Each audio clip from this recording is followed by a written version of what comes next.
Consequences of Ukrainian strikes on ammunition depots in Russia. Volodymyr Zelenskyy outlines purpose of Ukraine's victory plan and the death of Ukrainian journalist Victoria Ros, who was unlawfully deprived of freedom by Russia. The latest news next. About 40 to 50% of the territory of Toretsk remains under the control of the Ukrainian Armed Forces. However, the rest of the territory is occupied by Russian forces, according to the head of the Toretsk City Military Administration, Vasyl Chinchik. According to him, Ukrainian forces are holding positions in the city despite attempts by Russian forces to capture it completely. In the last 24 hours, the Russians have not been able to advance. The soldiers have made every effort to ensure that the enemy has no success. As of yesterday, not a single advance or capture of any position or residential building, nor any critical infrastructure facility in the community has been recorded. He notes that the Russian forces are trying and making every effort to capture the city as quickly as possible.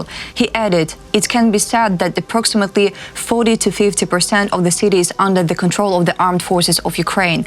The rest of the territory is captured by the enemy. The enemy is trying and making every effort to completely seize the city in the shortest time possible. But the armed forces of Ukraine, their resistance forces, are fighting back and holding their positions as best they can. Chinchik also emphasized that the evacuation of civilians from the city continues, although with significant difficulties. We are making every effort. Unfortunately, as of today, those people who remain, about 1,150 individuals, when they come out, they have at least identity documents. Many of them don't even have those documents because they were burned, lost in basements, or left behind in apartments. Taking yesterday as an example, we managed to evacuate 7 people from the community, 3 with the help of the national police, 4 with the assistance of the military. The head of the military administration noted that the security station in Toretsk allows for evacuations only during certain intervals when there is a lull or favorable weather conditions for entering the city and evacuating the population. Dmytro Lubinets, the Verkhovna Rada Ukrainian Parliament Commissioner for Human Rights, has confirmed that the Russian authorities have acknowledged the death of Victoria Ros, a Ukrainian journalist and freelance contributor to Ukrainska Pravda. Defense intelligence of Ukraine said she had been due to be released and return to Ukraine soon, reported by Lubinets on Telegram. I have official documentary confirmation from the Russian side of the death of Ukrainian journalist Victoria Ros, who was unlawfully deprived of freedom by Russia. My deepest condolences go out to Victoria's family and friends. About details, Lubinets recalled that Roshina went missing in August 2023 in the temporarily occupied territories of Ukraine. In September of that year, her family reported her as missing to the relevant authorities.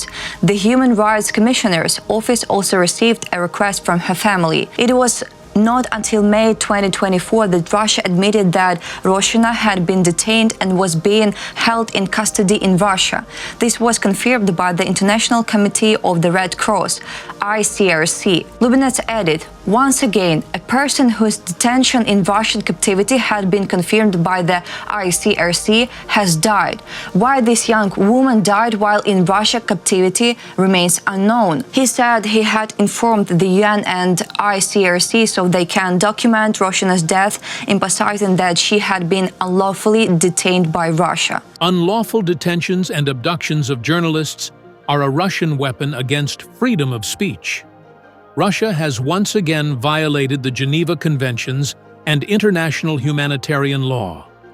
The international community must put pressure on Russia to ensure that all those guilty of these crimes are held accountable.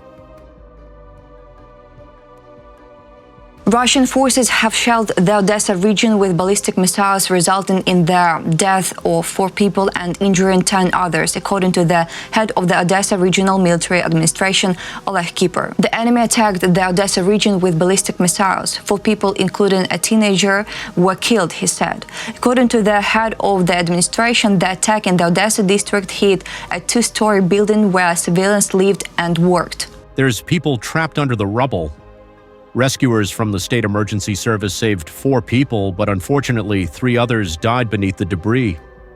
Among the dead were a 43-year-old woman, a 22-year-old man, and a 16-year-old girl. Another woman succumbed to her injuries at the hospital.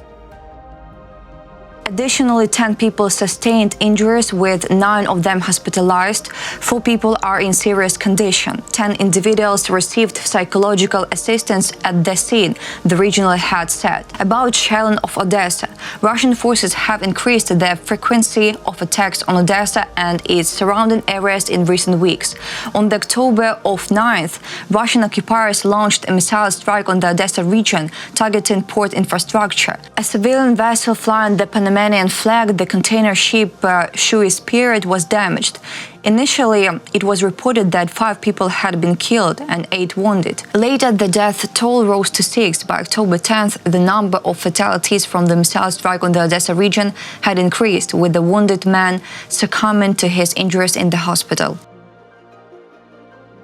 Ukrainian strikes on targets within Russian territory could impact offensive operations across the entire theater of war in Ukraine if Ukrainian forces possess the resources and capabilities to sustain this campaign, according to the Institute for the Study of War. It was explained that Russian forces rely on Shahed drones to conduct strikes on both frontline and rear Ukrainian settlements and cities, expending about 10,000 artillery shells daily against Ukrainian frontline positions. In particular, Ukrainian forces targeted the ammunition depots in Oktyabrski and Toropets in the Tver region, as well as the ammunition storage facility in Tikhoretsk in Krasnodar Krai in September. They also struck a Russian missile and ammunition storage site in Karachev in the Bryansk region on October 8th, destroying dozens of ammunition storage buildings, railway cars, and likely a significant quantity of munitions, missiles, and drones. The ISW reported while the impact of a single strike is unlikely to significantly impact Russia's war effort, repeated strikes against ammunition depots within Russia may force a decision point on the Russian military combat to reorganize and disperse support and logistics systems within Russia's rear areas to mitigate the impact of such strikes at the expense of mass-optimized Russian logistics to support the war in Ukraine. Experts believe that the timely lifting of restrictions on the use of Western systems and the development of Ukrainians' long-range strike capabilities may allow Ukrainian forces to exploit such vulnerabilities more effectively before Russia implements countermeasures. In their view, Ukrainian strikes on targets within Russian territory could affect offensive operations across the entire theater of war in Ukraine if Ukrainian forces possess the resources, capabilities, and permission to conduct such a strike campaign. Russia ignores genuine diplomacy and Ukraine's proposed peace formula. However, Russia will not be able to continue the war if Ukraine's victory plan is implemented, according to Ukrainian President Volodymyr Zelenskyy during his press conference with Italian Prime Minister Giorgia Meloni. The key part is to strengthen Ukraine's position and our relations with our closest partners in such a way that we create the necessary conditions and a fair atmosphere for honest diplomacy. According to Zelenskyy, the world sees that Russia is ignoring genuine diplomacy and the peace formula proposed by Ukraine to end the war justly, based on the UN Charter. However, if Ukraine's victory plan is implemented, he stated that Russia will not be able to continue fighting and will be forced to pursue peace. And if we implement the victory plan through cooperation with our partners, Russia will no longer be able to continue this war and will be compelled to make peace. This is the essence of the victory plan. We aim to protect Ukrainian independence, Ukrainian families, our people, and the right of our children to live freely in their own country. It should be noted that yesterday, on October 10th, Ukrainian President Volodymyr Zelenskyy presented Ukraine's victory plan to his French counterpart, Emmanuel Macron, and announced the peace summit in November.